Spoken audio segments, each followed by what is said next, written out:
April 1973. Tragedy and despair have struck Central Texas. A young college student named Maria Flores has seemingly vanished without a trace.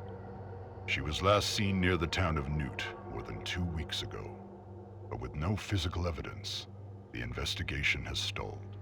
With few leads and even less hope, Maria's younger sister Ana Flores and a group of her closest friends set out to find their missing loved one.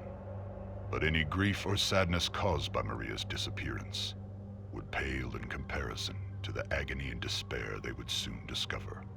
What awaited this group of youths was a nightmare beyond belief.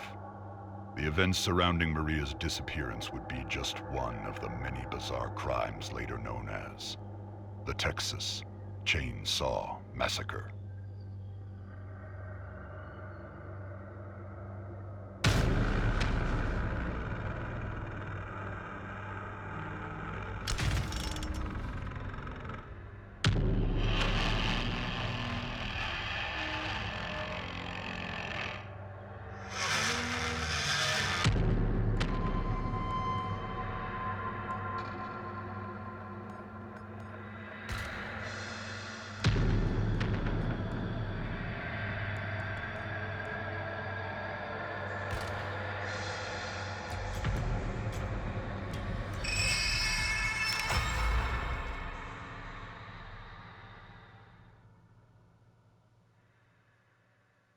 You've been captured by the Slaughter family, tied up, tortured, and left for dead. You must do whatever it takes to escape the family's property at all costs. Find your friends, hunt for life-saving items like tools, bone scrap, and health. But more importantly, locate and open up escape routes before it's too late. The family is hunting, so move quietly and make the right decisions. Your life depends on it. Stay quiet and hidden. Move slowly and carefully to avoid making excessive noise. Use shadows and tall foliage to stay hidden. Take cover behind tall objects to break line of sight. And last but not least, use the environment to your advantage. Wall gaps, crawl spaces, and unique hiding spots like freezers, armoires, and even vehicle trunks can be used to evade the family.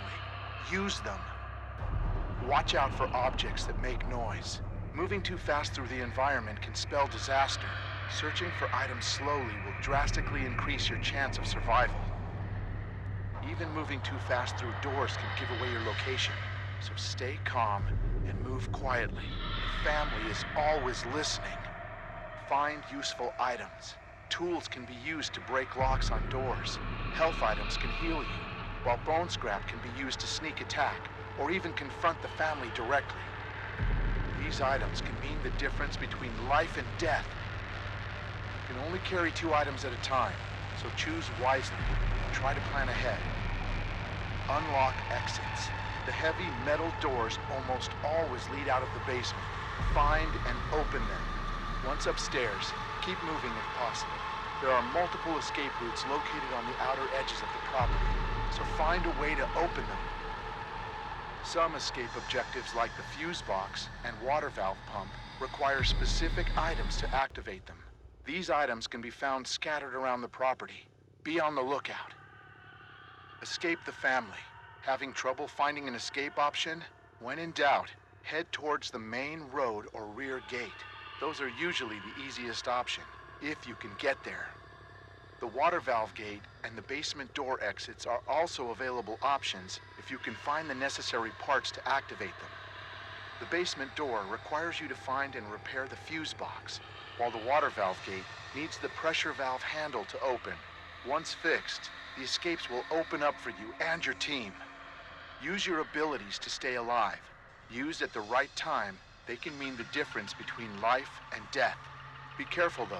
Star sign abilities have a cooldown that will prevent overuse, so plan wisely. Remember, you have been captured, beaten, and tortured, so your injuries are severe. You need to escape before you succumb to your wounds. As the match continues, you will start to bleed out more and more. Be wary of leaving blood trails behind. You can be tracked. Health items can slow this process, but you can't stop it. Escape is the only option. Finding fellow victims and working together is recommended, but not required. Grouping with teammates can have a multitude of advantages, but your total noise output might also increase. Choose your strategy wisely. The only question is, who will survive, and what will be left of them?